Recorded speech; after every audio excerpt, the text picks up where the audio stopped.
Jadi abang kalau mau export file, abang bisa ke sini, kita klik panah ke bawah, terus kita bisa pilih mau apa filenya, tipe filenya, contoh JPG.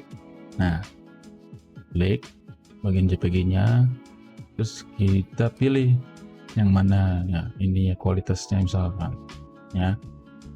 Kalau udah tinggal ekspor. Kalau abang butuh ekspor gambar tapi beda-beda tipe file, abang bisa ke sini, pilih ini ya, Studio Manager, pilih yang slice. Nah, kalau udah kita klik di bagian sini, terus di bagian slice.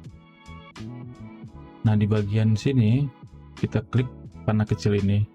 Nah, ini PNG ya untuk file pertama. Terus kita tambahin PDF. Nah, PDF for sudah, contohnya PDF for print. Terus di bawahnya saya pengen JPEG, mana ya, atau EPS. Oke, nah gitu. Kalau udah, lalu kita ekspor.